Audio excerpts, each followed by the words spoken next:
नक्सलियों के खिलाफ लगातार ऑपरेशन जारी है और आज अबूझमाड़ से बहुत बड़ी खबर निकल कर आ रही है।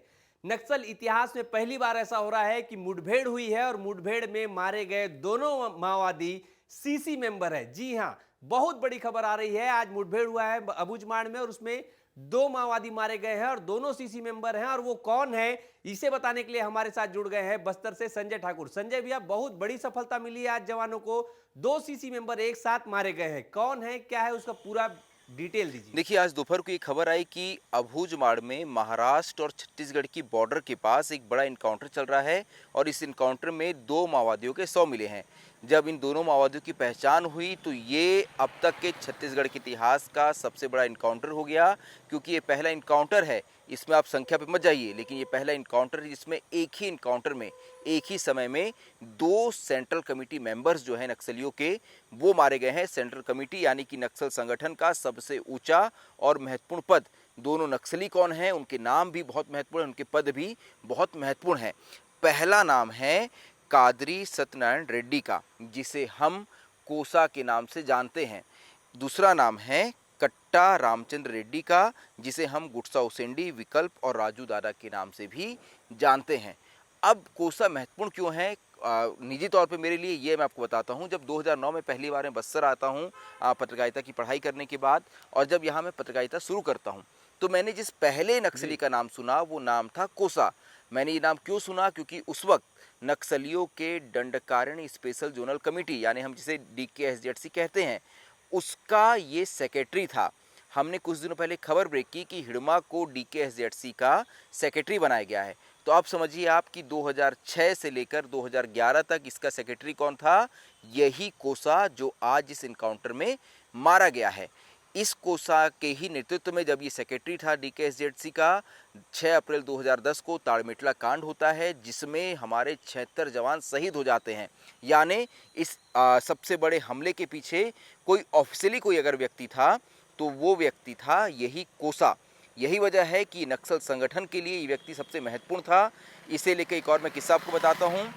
जब 80 के दशक में पहली बार नक्सली आंध्र प्रदेश और आंध्र प्रदेश से होकर बस्तर में दाखिल होते हैं, उस वक्त नक्सलियों के सात ग्रुप थे, यानी कुल 49 नक्सली जो है वो बस्तर में दाखिल होते हैं गढ़चिरौली होते हुए। उनमें एक था कोसा, और ऐसा माना जाता है कि बस्तर में दाखिल होने वाला पहला नक्सली अगर कोई था तो वो कोसा ही था। यानी कोसा एक ऐसा नक्सली जिसने अपने हाथों से इस बस्तर में नक्सल संगठन को खड़े किया। आज वो एनकाउंटर में मारा गया है। मैं इसकी उम्र के बारे में बता दूं, ये लगभग 69 साल का था। ये बीते 45 सालों से नक्सल संगठन में सक्रिय था।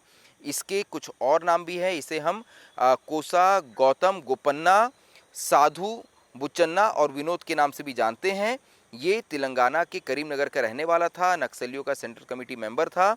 इसके अलावा इसने DKSZC सेक्रेटरी की जिम्मेदारी संभाली थी, साथ ही इसका स्पोक्स पर्सन भी रहा है, और इसके अलावा ये नॉर्थ सब जोनल ब्यूरो रहा है और इंचार्ज रहा है CC कमेटी का।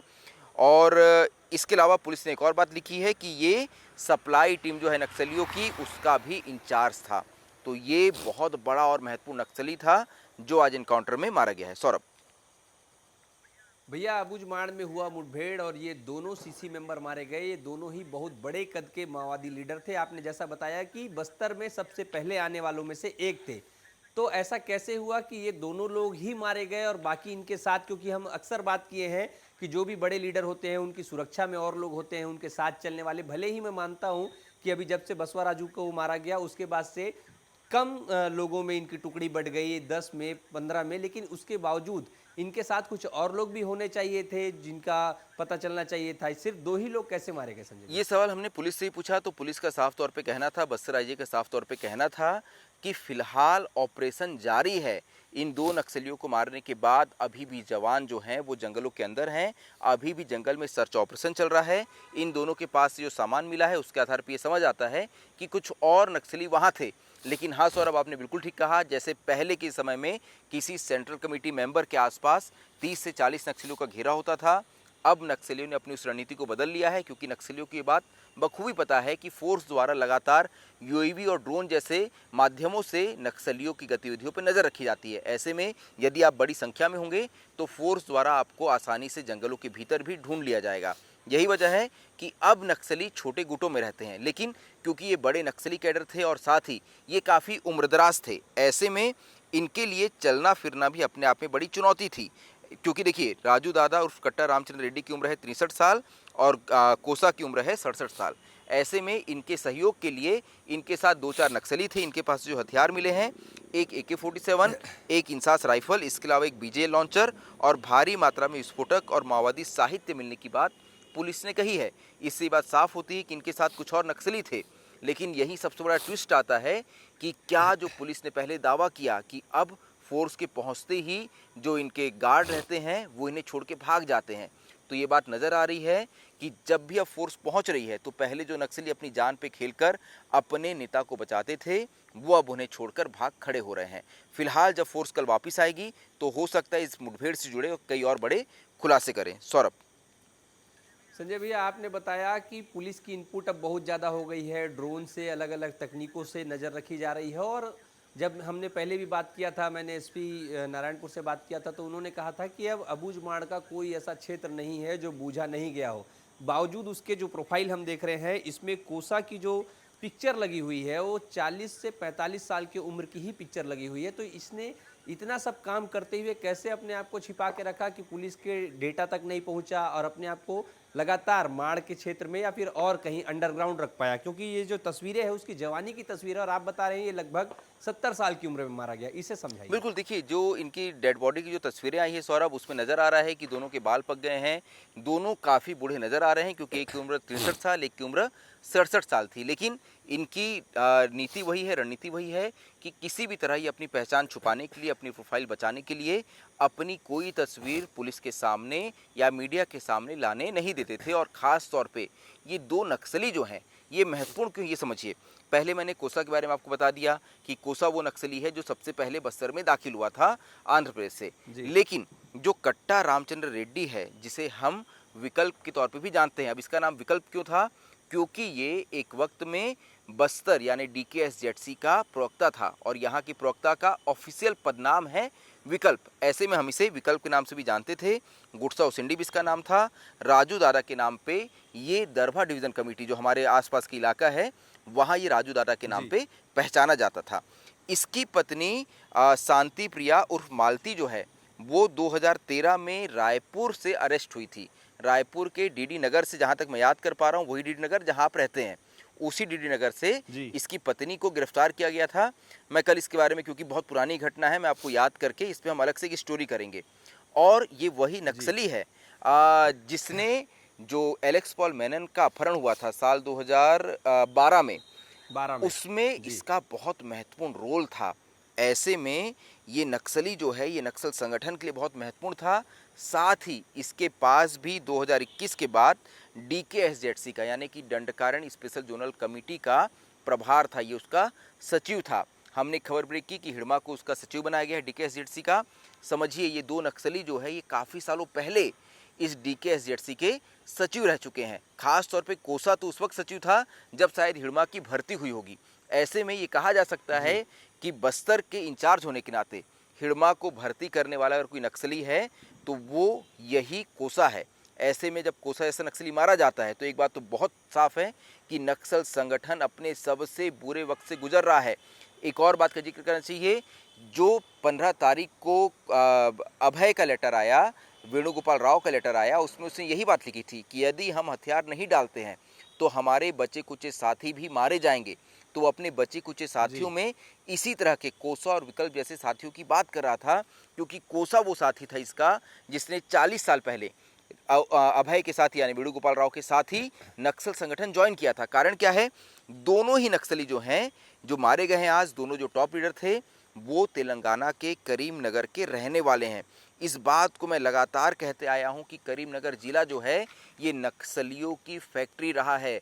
आज जितने भी हम टॉप लीडर्स देखते हैं नक्सलियों के, वो सारे के सारे नक्सली जो हैं वो करीमनगर से निकले हुए हैं या फिर इसके आसपास के ज़िले जो हैं वारंगल और खम्मम, इससे निकले हुए हैं। यानी देश में जो पूरा नक्सल संगठन चल रहा है, इसके 90% जो टॉप लीडरशिप है वो सिर्फ और सिर्फ इन 3 जिलों से निकले हुए हैं। तो ये दोनों नक्सली भी वहीं से निकले हुए थे। ऐसे में नक्सल संगठन के लिए सबसे महत्वपूर्ण नक्सलियों में से एक थे। सौरभ। संजय भैया, आपसे मैं जब बसवा राजू की मौत हुई थी तब एक सवाल पूछा था, और वही सवाल मैं दोबारा पूछने वाला हूं, क्योंकि अभी हमारे साथ बहुत नए नए दर्शक जुड़ रहे हैं और उन्हें ये जानना होगा कि जब ये ऐसे बड़े नक्सली जो कि पुलिस के पहुंच से बाहर थे, पुलिस के इनपुट से बाहर थे, तो आज कैसे पता चलता है कि ये वही नक्सली हैं, वही कोसा है, वही विकल्प हैं जिनके बारे में हम बात कर रहे हैं। मतलब लोगों के मन में भी ये सवाल आता होगा कि ये कैसे तय होता है कि वही लोग हैं जिनके पास इनपुट ही नहीं है, पुलिस के पास जिनकी इनपुट ही नहीं है, और आज वो मारे जाने के बाद पता चल रहा है कि इतने बड़े नक्सली हैं। इसे आप शॉर्ट में फिर से बता दीजिए ताकि दर्शकों को पता चल जाए। बिल्कुल, इसका जवाब जो है मैं आपको जिस लोकेशन पे इनकाउंटर हुआ है उसके साथ दिखाते हुए बताता हूँ, क्योंकि दोनों चीज़ें एक दूसरे से रिलेट करती है। ये पूरा इनकाउंटर जो हुआ है ये नीलांगुर एरिया में हुआ है। नीलांगुर, अब अगर आपको मैं मोबाइल पे दिखा पाऊँ, क्योंकि आज मेरे पास लैपटॉप नहीं है, हम बाहर से शूट कर रहे हैं। ये छत्तीसगढ़ और महाराष्ट्र की आपको बॉर्डर नजर आएगी यहाँ पर। ये बिल्कुल छत्तीसगढ़ और महाराष्ट्र की बॉर्डर पर नीलांगुर एक जगह है जहाँ कुछ ही दिन पहले फोर्स ने एक कैंप स्थापित किया है। यहाँ आपको ईस्टर्न पॉइंट ऑफ महाराष्ट्र नजर आएगा, यानी ये महाराष्ट्र और छत्तीसगढ़ की बिल्कुल बॉर्डर पे लगा इलाका है। ये अबूझमाड़ का क्षेत्र है। अगर थोड़ा और बेहतर तरीके से आप देख पाएँ तो आपको नजर आएगा कि यहाँ बहुत घना जंगल है। इसी इलाके में इनकाउंटर हुआ है। ये इलाका ऐसा है जहाँ अभी कुछ दिनों पहले ही फोर्स ने कैंप खोला है और इससे लगभग 7 से 8 किलोमीटर की दूरी पे ये पूरा इनकाउंटर हुआ है। लेकिन इस इलाके तक अभी भी, इस इलाके को अबूझमाड़ ही कहा जाता है, इलाका अभी भी फोर्स के लिए भी काफ़ी हद तक अबूझ रहा है। इस इलाके की जो नक्सलियों ने समर्पण किया है, ऐसे नक्सली जो एक वक्त में इन्हीं बड़े कैडर्स के साथ काम करते थे, वो नक्सली आज फोर्स के साथ हैं। वही नक्सली इनपुट दे रहे हैं कि आप इन बड़े नक्सलियों, कोसा, विकल्प जैसे नक्सलियों की लोकेशन कहाँ है, और उसी आधार पर इस पूरे ऑपरेशन को लॉन्च किया जा रहा है। जब इस तरह के ऑपरेशन होते हैं, जब इस तरह के नक्सली मारे जाते हैं, तो उन्हीं आत्मसमर्पित नक्सलियों के पास इन नक्सलियों की तस्वीरें भेजी जाती है। एक बहुत लंबा दौर चलता है, क्योंकि समझिए सौरभ, हमने 3 बजे इस खबर को ब्रेक किया कि बहुत बड़ा इनकाउंटर हुआ है अबूझमाड़ में, जिसमें 2 नक्सली मारे गए हैं, दोनों सीसी कैडर हैं। हमने नाम के साथ, विकल्प और कोसा के नाम के साथ इस खबर को ब्रेक किया था।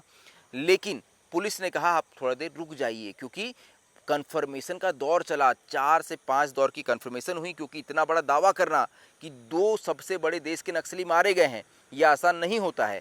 ऐसे में जो तस्वीरें आई वो तस्वीरें बहुत अलग है। इनकी जो जवानी की तस्वीर थी और अभी बुढ़ापे की तस्वीर है, वो तस्वीर अगर हम इस वीडियो में लगा पाएँ, अगर आप देख लीजिएगा, उसमें कहीं खून वगैरह तो नज़र नहीं आ रहा है, क्योंकि उसमें स्ट्राइक आ जाती है। तो अगर वो दिखाने लायक हो तो आप वो तस्वीर लगा देना सौरभ, ताकि दर्शक भी समझ पाए कि कितना अंतर आ गया है दोनों चेहरों में।